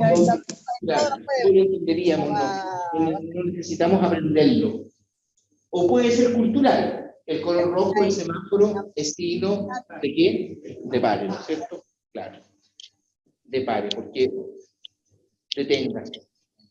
Y también puede ser un signo religioso. Por ejemplo, la cruz, ¿de qué es lo que es signo? Cristo, la crucifixión, la religión cristiana, puede ser varios, pero inmediatamente una cruz nos evoca algo distinto. Entonces hay distintos tipos de signos, naturales, culturales y religiosos. En la liturgia, obviamente, los religiosos son los más importantes, pero no son. Un pequeño texto aquí que nos puede explicar de una manera más poética que la que hace el diccionario de la Real Academia Española, lo que es un rito, ¿no? Está tomado del Principito que muchos de ustedes conocen. Al día siguiente el Principito regresó. Hubiese sido mejor regresar a la misma hora, le dijo el zorro. Si vienes, por ejemplo, a las 4 de la tarde, ya desde las 3 comenzaré a estar feliz. Cuanto más avance la hora, más feliz me sentiré. Al llegar a las 4 me agitaré y me inquietaré. Descubriré el precio de la felicidad. Pero si vienes en cualquier momento, nunca sabré a qué hora preparar mi corazón. Es bueno que haya ritos. El rito es venir todos los días a las 4. Por eso es recurrente el rito. Y permite preparar el corazón. Porque si viene a cualquier hora, no puedo hablar de corazón. ¿Qué es un rito? Entonces le dice el Principito que me dio duro la cabeza. Es algo también demasiado olvidado, dijo el zorro. Es lo que hace que un día sea diferente de los otros días, una hora de las otras horas. Y ahí vemos este ejemplo. Le dice, mis cazadores, por ejemplo, tienen un rito. El jueves bailan con las jóvenes del pueblo. Entonces el jueves es un día maravilloso. Me voy a pasear hasta la viña. Si los cazadores bailaran en cualquier momento, todos los días se parecerían y yo no tendría vacaciones. O sea, los ritos tienen una función en la vida súper importante, ¿no? Aquí está expresado de forma poética y literaria, pero es muy bonito, ¿no? Es un texto muy lindo. Entonces, signos y ritos. Después vienen las acciones. ¿Qué acciones? Lo mismo que los objetos, también las acciones son significativas. Por ejemplo, hacer la señal de la cruz indica nuestra fe en Dios Padre, Hijo y Espíritu Santo. Hincarse ante el sagrario expresa corporalmente nuestra adoración a Jesucristo, ¿no? Yo muchas veces he escuchado, sobre todo de jóvenes, a veces que les cuesta esto en algún momento de su vida, pero ¿para qué me voy a hincar si yo igual adoro a Dios? Sí, pero es que no se sabe si tú adoras a Dios si tú no te hincas. Hincarse tiene el rito, y en este caso la acción, tiene una cosa eclesial. Yo si entro a una iglesia y inclino mi rodilla o hago una genuflexión, yo estoy diciendo que para mí ahí hay algo especial. Estoy diciendo que para mí hay algo especial ahí. Estoy comunicándose a los demás, pero no solo porque quiera comunicarlo, sino que porque ellos también me lo comunican a mí, es decir, tenemos un elemento de identidad en eso. Nos identificamos con un cierto ritmo. Por eso que las acciones son importantes, ¿no? Aplaudir, por ejemplo, ¿no? Cuando cantamos y aplaudimos, ¿qué estamos expresando? Alegría, estamos expresando alegría cristiana. Entonces, todo lo que hacemos en la liturgia tiene significado. Tiene significado, no es... son acciones significativas. ¿Qué texto tengo aquí? Las acciones individuales de la liturgia las podemos llamar movimiento o gesto. O sea, si yo me paro para ir a comulgar, es un movimiento o un gesto. Pero las acciones que están descritas en los rituales son ritos.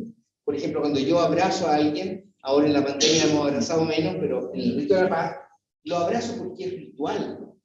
Fíjense, y ritual significa que es simbólico. Por eso que no tengo que abrazar a las 325 personas que hay en la iglesia. Porque es simbólico, basta que abrace al de la izquierda y la derecha y en el fondo los he abrazado a todos porque estoy haciendo un símbolo, ¿no? ¿Te das cuenta? Cuando nos falla en el sentido del símbolo es cuando nos da la tentación de ir a saludar a los 325. Y eso es otra cosa, eso ya no es símbolo.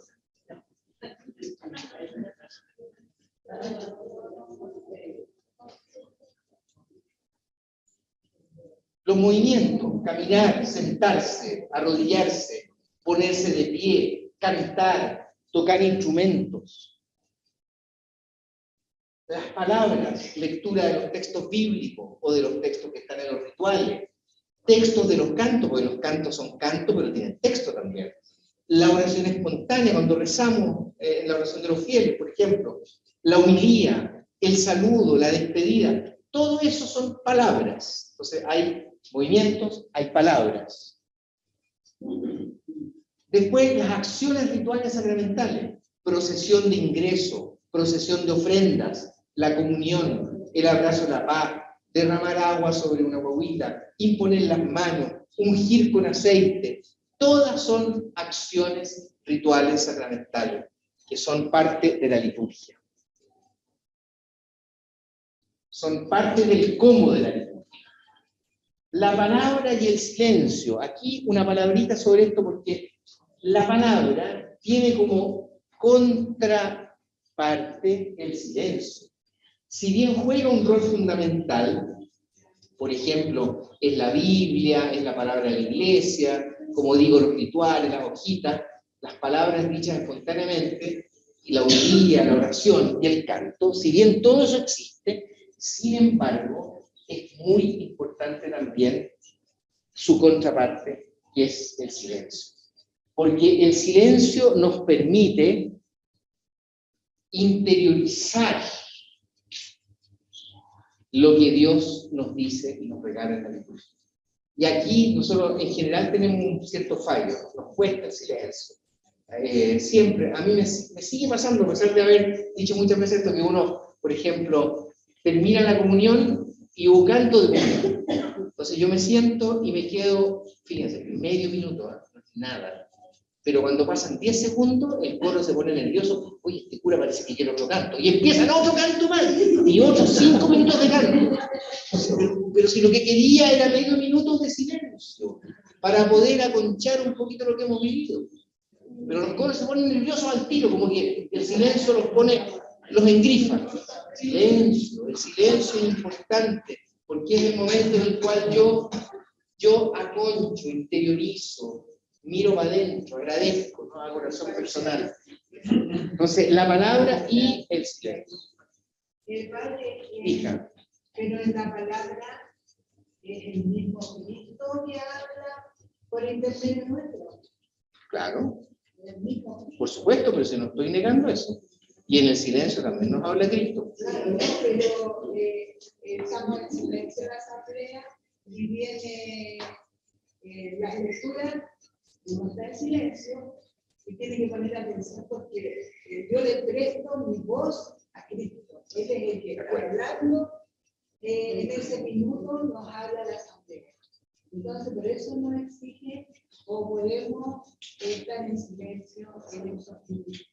Y después de la comunión, como usted decía, Claro, es que claro, porque usted se refiere al silencio que tiene que guardar la asamblea cuando alguien está leyendo. Pero yo me refería al silencio total, donde toda la asamblea está en silencio, ¿ya? Que se da solamente después de la comunión. Algunos curitas después de la homilía dejan unos 30 segundos de silencio para que la gente diga, pucha, que estuvo mala la homilía. Para que la gente diga eso, que lo diga para adentro, lo dejan 30 minutos de silencio. Y el otro posible es, por ejemplo, en el acto penitencial. Digamos perdón, y antes del canto, por ejemplo, un momentito de silencio. También es bueno. Esos son lugares donde habitualmente podría haber un poquito de silencio. pero las homilías ahora son compartidas. Bueno, sí, ese es otro tema, digamos. Sí, claro. Depende, porque en una iglesia donde hay 400 personas, usted no puede hacer eso. No puede. Depende del lugar. Es más fácil hacer parroquialmente, más difícil. Exacto, claro. Sí, pero la comunidad es bueno. La música y el canto son otro material fundamental, porque para expresar lo que sentimos, nosotros hacemos música y cantamos. Esto es en todas las culturas, o sea, no hay ninguna cultura que no tenga música y canto. Todas tienen, todas. Entonces también en la liturgia, la música y el canto expresan lo más propio de cada comunidad. Por eso es que hay comunidades que tienen cantos favoritos, y se cantan en esa comunidad nomás, o los adoptan como cantos propios y a veces los transforman un poco. No son un adorno, esto es importante. La música no es un adornito para la liturgia, sino que es la misma liturgia, forman parte viva de la celebración. Y por eso es que cuidar los coros es tan importante, ¿no? Para buena liturgia en la comunidad. Aquí siempre hay dificultades, pero yo valoro mucho esto, y creo que aquí hay un tema fundamental en la música y el canto, ¿no? Es un material clave de la liturgia. Y después están los objetos. Hay muchos objetos, por ejemplo los libros litúrgicos. Eso que a veces los tratamos medio mal, pero son importantes, ¿no? Tienen normalmente una buena edición, son bonitos los que salen, los rituales. Los vasos sagrados, como lo llamamos, el cáliz, la patena, el ostensorio. El ostensorio es la custodia, esa donde se pone la hostia que parece un sol para exponer la hostia consagrada, que a veces parece sol, otras veces no. Hay unos más modernos que ya no parecen sol. Eso depende del diseño. La vestimenta, alba, estola, la casulla, en fin. Hay la materia de los sacramentos, que también son objetos, el vino, la hostia, el agua, el crisma, el óleo de los enfermos, el óleo de los catecúmenos, todos son materiales que usamos, objetos que usamos en la liturgia. Las imágenes de culto, el crucifijo. El crucifijo es una cruz que tiene a Cristo clavado. La cruz es sin Cristo y el crucifijo es con Cristo. ¿De acuerdo?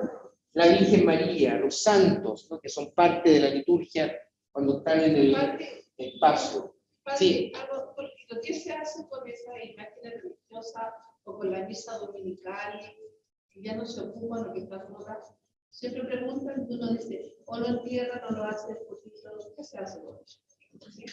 Bueno, claro, la cuestión es no tratarlas como que fueran un pedazo de papel que se bota a la basura, ¿no? Porque si una imagen ha tenido importancia en una comunidad y ha suscitado devoción, eso solo ya hace que uno la respete. Por lo tanto, si realmente ya es irrecuperable, lo mejor no es botarla a la basura, sino que es destruirla bien primero y botar a la basura los escombros, digamos, ¿no? Por eso es que se hace eso. Ahora, el ideal es recuperarla, ¿no? Si se puede arreglar una imagen y poner en otra parte. Pero claro, yo creo que la clave está en tratar con respeto, porque es una cosa que finalmente ha sentido para el culto, aunque ya no sirva. Pero tratarla con respeto me parece que es lo más lógico. Después está la luz, el cirio pascual, los cirios del altar, el fuego de la vigilia pascual y otros utensilios, el aceite. Ubican el aceite para poner el agua bendita. Es una cosita que tiene un arito así para tomarla. Se pone el agua bendita, los paños de misa, la palla, que es ese pañito, ese cuadradito que se pone arriba del cáliz en el verano cuando hay mosca, etc. Y otros, incienso, flores, velas, que son eso. Entonces, yo aquí tengo un detalle de lo anterior, ¿ya? Donde detallo lo que ya acabo de mencionar. Me lo voy a ahorrar, porque eso lo pueden ver ustedes, porque ya está lo mismo, para dar un pequeño espacio a preguntas si es que hay antes de terminar. ¿Te parece, Bernardita? Porque si hay algunas preguntas que hayan aparecido, que puedan ser, tú puedes hacer una selección ahí de las que sean tal vez más, algunas las puedo haber respondido ya yo mismo, y las que no he respondido y pueden interesarle, y tú no las lees para que toda la asamblea se entere. También si tienen acá Y si tienen alguna pregunta que hayan ido anotando, la podemos ver también ahora, antes de terminar, que nos quedan 10 minutos. Una pregunta es, ¿una reunión de catequesis cuenta como liturgia? No, porque reunión de catequesis. Otra cosa es que una reunión de catequesis tenga una liturgia adosada. Hay muchas catequesis. Yo mismo participé en los libros de Arquidiócesis de Santiago para preparar la catequesis, como se llama, la CEFIDE, para la iniciación a la vida eucarística, y allí normalmente todas las reuniones de catequesis tienen al final un momento de liturgia, pero está claramente establecido que es un momento de liturgia dentro de la reunión de catequesis. No es que toda la reunión de catequesis sea liturgia. ¿Quién realiza los sacramentales? Los sacramentales, si fueran bendiciones, ya lo dije, cualquier persona, ¿verdad? Aunque hay algunos que están reservados a los sacerdotes. Pero cualquier persona puede pedir la bendición de Dios, porque no es que uno bendiga, insisto siempre en eso, no es que yo bendiga. Yo, Guillermo Rosa, no bendigo nada. Dios bendice, entonces yo pido la bendición. Y eso lo puede hacer cualquier persona. ¿Eso tiene alguna pauta, la bendición, o es espontáneo que nos cae el corazón? No, hay algunas que tienen pauta, porque, por ejemplo, la bendición como decía, del fuego en la vigilia pascual está puesta en el ritual. Ahí aparece, esa tiene pauta. Como agentes pastorales nosotros, sin el padre que bendecir. Nosotros agentes pastorales nos tienen una bendición, o nosotros hacemos una bendición hacia la familia, ¿hay como alguna pauta? No, eso no hay, claro. No hay pautas particulares. Lo que hay es un bendicional donde están todas las bendiciones de casas, de anillos, de cosas así, y ahí hay pequeñas oraciones. Y también se pueden usar esas oraciones también si la bendición la va a hacer una persona que no sea un sacerdote, claro. En ese sentido, hay también algo escrito. El bendicional se llama, que es el ritual de las bendiciones. En la liturgia cotidiana, atrás, tiene varias bendiciones para casa, exacto, que se claro. utilizan. Claro, en la liturgia Año del Señor también atrás tienen bendiciones, efectivamente. Padre, pero yo pienso que en cualquier decisión que hagamos los laicos, deberíamos terminar siempre con el final, es el nombre del Padre, del Hijo y del Espíritu. Claro, claro. Claro, eso es una cosa más de sentido común. Normalmente siempre empezamos toda la liturgia con la invocación de la Trinidad, ¿no? Y la terminamos. Pero eso yo creo que uno lo tiene medio metido adentro, ¿no es cierto? Casi lo hace casi espontáneamente. Padre, otra cosa, yo tengo duda con respecto al Evangelio. Por ejemplo, el coro canta la aleluya y el que proclama el Evangelio tiene que volver a ver, porque muchas personas repiten el Evangelio. Yo les digo que no, porque ya el coro lo cantó. Pero mucha gente lo vuelve a repetir, dice aleluya, el Señor cambió al cielo, proclamar.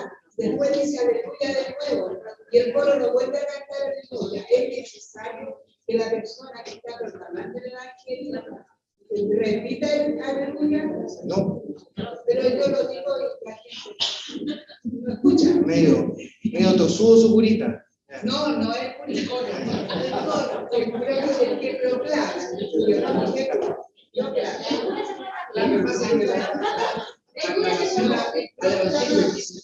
Aleluya, yo soy el gran pastor, aleluya. Entonces, eso es No, claro. Ese aleluya está puesto ahí para que sea cantado. Entonces, si se canta, no es necesario decirlo. Pero si se canta tampoco está mal, porque sería claro, o sea, esta A ver, perdón. porque si se canta estaría mal, o sería como la delicadeza de exagerar algo. A ver, si se canta, no hay que volver a decir. O se canta o se dice, pero no ambas. Eso sería lo. No ambas. ¿Qué significa lo último que se hace cuando tapan el cáliz?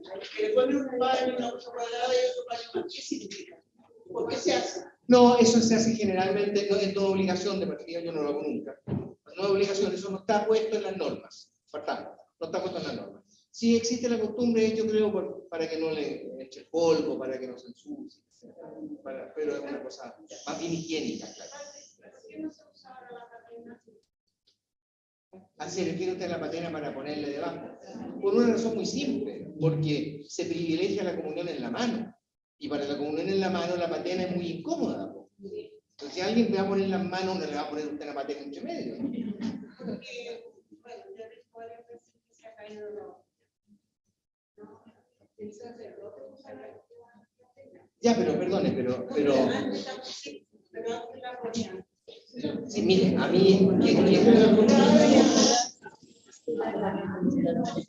ver, la patena se ponía antes, claro, para que no se cayera la otra.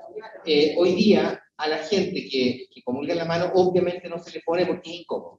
Y a la gente que comulga en la boca, porque es libre comulgar de una forma u otra, normalmente no se le pone tampoco. La verdad es que yo creo que es mucho más útil enseñarle a la gente, sobre todo a los ministros, a comulgar bien, porque así no se cae nunca una hostia. Mire, yo llevo 40 años de cura, y si hay 5 veces en 40 años que he visto que a alguien se le ha caído la hostia, en mucho. No es tan tremendo, ¿no es cierto? No es tan tremendo. Y cuando se cae una hostia, todo el mundo es súper respetuoso. Inmediatamente la recogen, se la come el cura, qué sé yo. Entonces tampoco es una cosa tan dramática. Y además que como junto con comulgar en la mano es como el ejercicio de nuestro propio sacerdocio por el bautismo. Somos sacerdotes, somos profetas, somos reyes, profetas, sacerdotisas. ¿Tú te refieres a estás haciendo la defensa de poner la mano ahora? Exacto, Ya. Sí. También es un cierto de eso, Ya. imagino, porque somos libres cualquier sacerdote que preside, nosotros también es mucho mejor, pienso yo, comulgar en la mano, en ese sentido porque grafica precisamente eso. Claro, ahora yo estoy de acuerdo contigo, pero es bueno decir siempre que ambas formas están plenamente aceptadas por la Iglesia, y además de eso, que ningún ministro, ni ningún cura, ni ningún obispo tiene derecho a obligarte a comulgar de una o de la otra forma. Nadie. Uno decide cómo comulgar y estira las manos o se acerca, como sea, y el ministro, sea quien sea, tiene que darte la comunión como tú la pides. Eso es lo que corresponde en la Iglesia. Y una pregunta relacionada dice, si ves que alguien no consume la hostia en el momento, ¿qué haces? Bueno, claro, ahí que la persona que lo ve, lo mejor es que inmediatamente le diga, ¿no? Porque hay que enseñar en la catequesis que la hostia hay que consumirla delante de quien te la da, o sea, inmediatamente. Entonces hay que decirlo. En algunas partes tiene una especie de vigía ahí, ¿no? Que no es la persona que da la comunión porque esa persona está preocupada de otra cosa. Y que si ve que alguien tiende a irse, va y le dice delicadamente, ¿no? Pero para mí lo importante es la catequesis, porque uno tiene que saber eso, que uno no puede llevarse la hostia para comulgar sentadito en el living de su casa, sino que comulga ahí. Padre, una vez que hicimos otro curso de liturgia, nos explicaron de que nosotros no somos niños chicos para que esperemos que nos den la comida en la boca, que uno tiene que comulgar en la mano y uno llevarse la hostia. Bueno, yo concuerdo con esa interpretación, pero vuelvo a insistir, eso no significa que haya que comulgar en la mano, porque la Iglesia de hecho permite ambas formas, y hay que respetar a las personas que porque quieren comulgar en la boca, comulgar en la boca. Aunque yo estoy de acuerdo con usted, efectivamente, yo uso esa misma imagen a veces, ¿no? De hecho, miren, una cosa que ustedes, bueno que la sepan, en los primeros 8, 10 siglos de la Iglesia, solo se comulgaba en la mano. Si el comulgar en la boca es una cosa que apareció en el medioevo después, justamente cuando había una espiritualidad más bien de que el ser humano es un niño frente a Dios, y que nosotros no somos dignos de nada de lo que Dios nos da, entonces yo voy así, abro mi boquita, igual que si fuera una guaguita. Eso efectivamente es así, pero a pesar de eso la Iglesia permite ambas formas y hay que respetar ambas maneras de ver. Eso es lo de la pandemia. No, claro, ahí con la pandemia es otra cosa, porque ahí se le pidió a todo el mundo que se comulgara en la mano para no multiplicar la enfermedad. Claro. Efectivamente. Otra publicidad. Cuando el guía está guiando la misa, ya el sacerdote se dice liturgia o se dice Eucaristía. Buenos días, hermano, los invito a esta Eucaristía o liturgia. Esa es la duda de Las dos cosas son posibles, porque la Eucaristía es una liturgia, lo acabamos de ver. La Eucaristía es una liturgia, por lo tanto se la puede llamar liturgia. Pero cuando hay diácono se dice liturgia. Claro, ahí no puede decir Eucaristía, exactamente. Gracias. Eso es claro. Padre, y para una Eucaristía, ¿tiene que ser en el templo o puede ser cualquier otro lugar? No, no le ha tocado a usted una misa scout, por ejemplo, un campamento.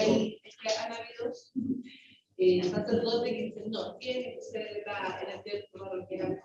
Pero, a ver, pero el Papa celebró en una cancha de aviones. ¿Cómo puede decir eso? Se cura. El Papa celebró en un aeródromo, el Papa. Entonces, absurdo, hay que decirle se cura que lea un poquito la historia de la Iglesia.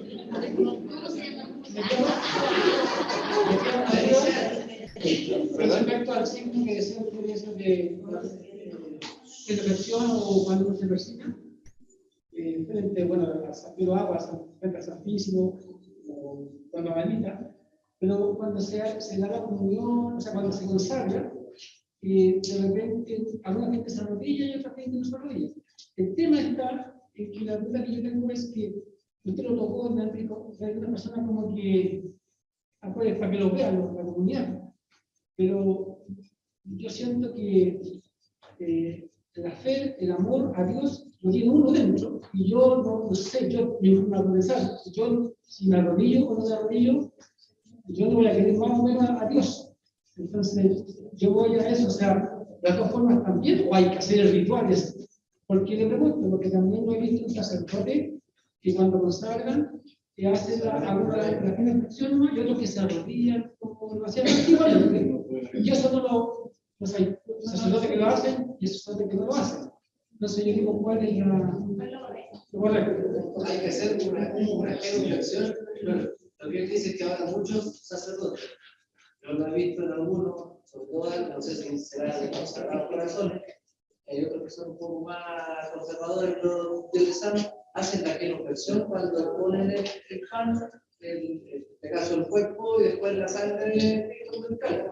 Hacen la genuflexión, que es lo que no sé si se debiese hacer. Como yo creo que ahora hace solamente una venia, entonces no sé qué está válido.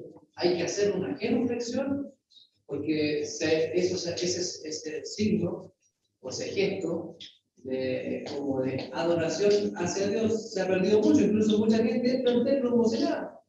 Miramos, está el Santísimo allá, yo hago una genuflexión hacia el Santísimo porque está Cristo, pero se ha perdido mucho. Incluso muchos sacerdotes también que entran y salen como Pedro en su casa.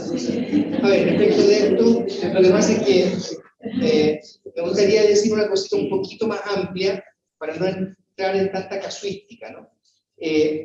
Cuando yo dije que una de las deformaciones de la liturgia es el rubricismo, es el apego excesivo a las normas, dije también que las normas son importantes. Ahora, lo primero que tiene que hacer un cura, y también los laicos, es conocer las normas. Hay que conocerlas, porque una cosa es que yo una cuestión la haga por ignorancia, y que si después sé cómo se hace, diga, chuta, no sabía que había que hacerlo así, ahora lo voy a hacer así porque me parece sensato. Y otra cosa es que yo no haga algo por rebeldía o lo que sea, ¿no? Por conservadurismo o progresismo, lo que fuera, ¿no? Hay que conocer las normas. Esto lo digo en general. Es bueno conocer las normas. Es bueno que los equipos de liturgia conozcan las normas del misal, que es la liturgia más habitual.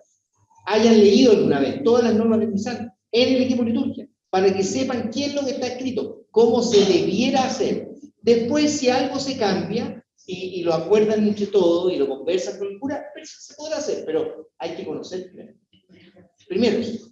Ahora, directamente sobre este tema, lo que dice en el ritual, en el misal, respecto de la genuflexión que se hace después de consagrar el pan y después de consagrar el vino, es lo siguiente. Primero tiene que ser genuflexión, tiene que ser esto. No puede ser esto, a menos que yo esté concelebrando. Si hay un cura que está celebrando él y somos 10 curas que estamos al lado de él, los otros 10 no hacemos genuflexión. Hacemos así nomás. ¿Están fijados siempre? Eso siempre cuando hay harto cura, solo el que preside hace genuflexión. Porque él está presidiendo, los demás hacen así. Si yo estoy solo, debo hacer genuflexión. A menos que tenga artritis de rodillas, porque la liturgia es para el hombre y no el hombre para la liturgia. La rúbrica es para el hombre y no el hombre para la rúbrica. Si hay dolor de rodilla, bendito sea Dios, haga así nomás, no hay problema. Dios no se va a enojar, ¿ya? Entonces, pero eso es lo que dice la norma. Eso es lo que dice. Y dice que hay que hacerlo después de la consagración del pan y después de la consagración del vino. Hay algunos curas que solo la hacen al final de las 2 especies, ¿ya? Pero eso es lo que dice la norma. Entonces, bueno, eso hay que conocerlo. Se hace una tercera vez antes de ya, pero eso es después, cuando la fracción del pan, el Cordero de Dios, ahí se hace de nuevo. Se hace otra genuflexión. Pero se tiene que hacer. Ahí tenía una y yo tengo otra. Es que una pregunta del chat, que a lo mejor es la misma. Que dice, considerando que se dijo que todos los que celebran la liturgia son todos los bautizados, ¿podrá participar de la liturgia la palabra una persona no bautizada? Claro, por supuesto. Sí, sí. No, claro que puede, te refieres para leer la lectura, por ejemplo. Yo creo que a eso se refiere la pregunta. Sí, por supuesto. De la preparación. Claro. Y lo otro, ¿es correcto hacer munición antes del Evangelio y del Salmo? O sea, yo creo que, no sé si hablar de correcto o incorrecto sea bueno. Yo creo que antes del Salmo es como raro. Generalmente se hace munición delante de la primera lectura, de la segunda y del Evangelio. Hacer además del Salmo puede ser un poquito excesivo. Hay algunas partes donde hacen una pura munición para toda la lectura. Hay distintas formas. Aquí no hay normas escritas. Esto es un asunto más bien pastoral y más bien del bien de la comunidad. Pero hacer munición del Salmo yo lo encuentro un poquito excesivo. Sí, acá, si no hay sacerdote y se dispone de hostias consagradas, ¿se puede hacer liturgia a la palabra y dar la comunión? O solo se debe hacer por la palabra. No, se puede hacer, claro. Se puede hacer, y yo diría no solo se puede, se debe hacer.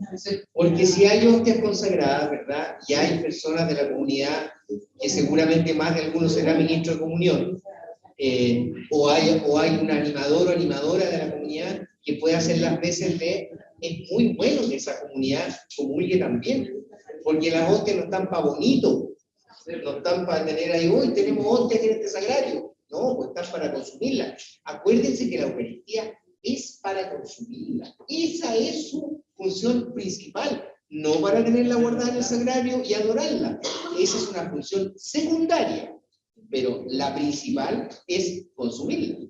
Así que mientras se pueda consumir, hay que consumir.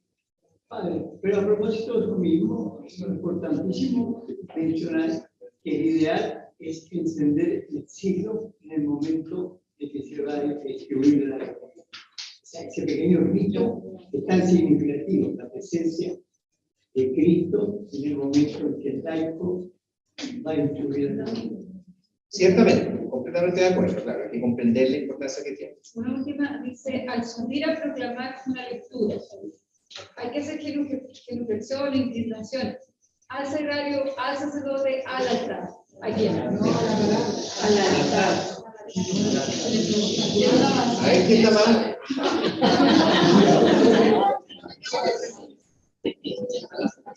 Miren, yo reconozco que aquí yo he hecho un estudio de esto, porque esta pregunta aparece en todos los cursos de literatura. Entonces, no, y es interesante, pero yo sé por qué aparece. Porque uno ve distintas costumbres. Y porque lamentablemente esto no está puesto en el misal, no existe esta norma en el misal, pero existe en otras partes. Entonces hay que ir a buscar a otros lugares. Pero yo les tengo la es muy simple. Cuando uno entra a la iglesia, antes de que empiece la misa, y si llega atrasado cuando llegue, ahí hace uno una genuflexión, no reverencia, al Santísimo. Porque uno saluda al dueño de casa que está entrando a la casa de uno, ¿de acuerdo? Ya estamos dentro de la misa y me toca hacer la primera lectura. Entonces, cuando yo voy al ambón, lo que hago es una reverencia al altar.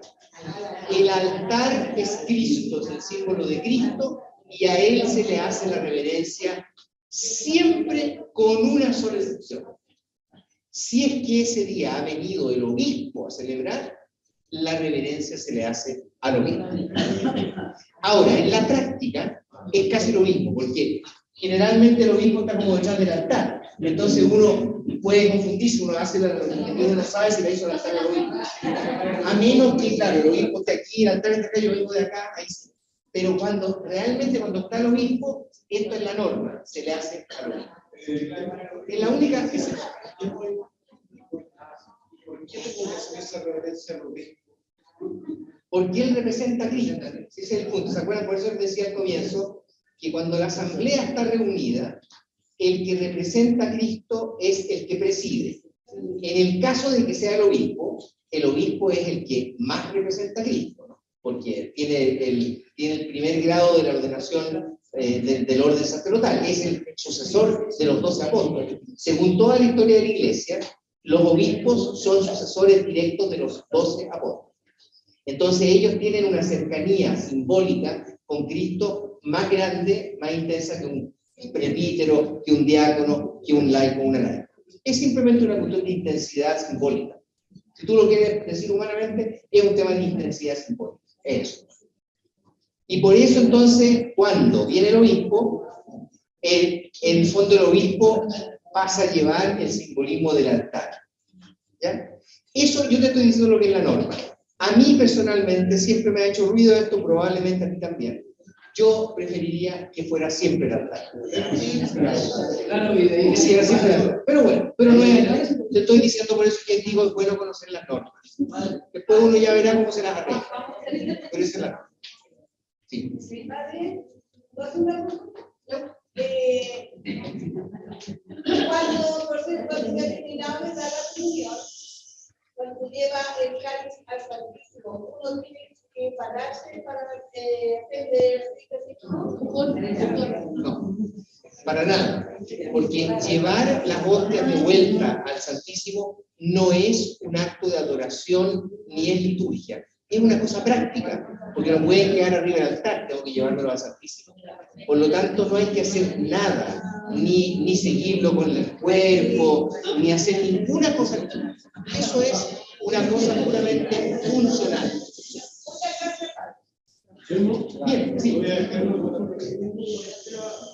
No, en términos de liturgia, me da cuenta en el último tiempo, con la clase de sacerdotes, hay algunos diáconos que la liturgia, y me di cuenta de que algunos diáconos de la congregación, hacían o cantaban el santo, pero los diáconos que digamos que no eran de la congregación, no los cantan. Entonces, yo no sé si hay algún, con los signos de cuáles, ¿por qué no podría cantar en el o por qué se hace? Los diáconos pueden, digamos, buscar a los padres. El problema de fondo ahí, Jaime, es que hay diáconos que siguen, para hacer una liturgia de la palabra, cuando no hay cura, siguen el misal. O sea, usan el misal y van haciendo las mismas oraciones que hace el cura y por lo tanto se hacen el prefacio, llegan automáticamente al salmo. Y hay otros diáconos que tienen una idea distinta y que es la que yo comparto más, que cuando un diácono celebra es otro tipo de celebración aunque tenga cosas iguales, como la comunión, la liturgia de la palabra. Y en ese caso no se reza el prefacio y la plegaria eucarística, que es una oración que propiamente la hace el sacerdote en nombre de Cristo en la Eucaristía. Entonces, estrictamente hablando, no debería haber santo en la liturgia presidida por diáconos. Ese es el punto, porque ellos eligen una forma de celebrar que en el fondo es, lo voy a decir de manera un poquito fea, imitación del cura. ¿Ya? Imitan al cura, entonces toman la plegaria eucarística y por lo tanto le lleva santo. Si ellos no imitan al cura y dicen, no, yo soy diácono, tengo otro tipo de ministerio, hago otra liturgia que existen, escritas. Varios tipos de liturgias para diáconos que no le llevan el santo. Entonces, por muy que sean de mi congregación, creo que ahí no estarían en lo que yo por lo menos creo lo más adecuado.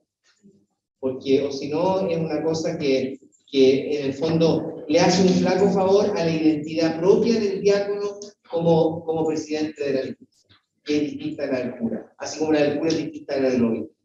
Si el cura de aquí a Santo se le ocurre llegar con Miche, con Pablo, díganle que no. No. Así imitar a Sergio Pérez, no, tú eres cura. Guillermo, vamos terminando para que te puedas despedir de la gente que está por ahí. Disculpen a los que están en pantalla, a los telespectadores, por el atraso, pero ustedes ven que siempre aparecen más preguntas de las que hay. Así que muchas gracias por su atención y van a recibir entonces este material y la próxima vez voy a ser más acotado para que pasemos más rápido también la primera parte. Que estén muy bien. Y bueno, para los presentes también agradecer a todos por su asistencia, agradecer al padre, damos un aplauso. Sí, desde acá de las pantallas también. Muchas gracias, padre. Excelente su presentación. Es súper bonito recordar muchas cosas que a lo mejor tenemos, que hacemos, que no estamos arrancando con los tarros, y otras que a lo mejor creemos que las estamos haciendo bien y que nos permite ayudar y mejorar. ¿Ya? Recordar que el próximo encuentro es el sábado 29, también aquí. Vamos a rezar también para que haya buen clima, porque yo creo que la asistencia también influyó que hoy día no hiciera frío, ¿cierto? Así que agradecerle a todos. Vamos a intentar respetar también el horario, así que igual es pesado estar como 2 horas sentados, así que agradecer a todos por la participación y nos vemos entonces el 29 a las 4. Gracias.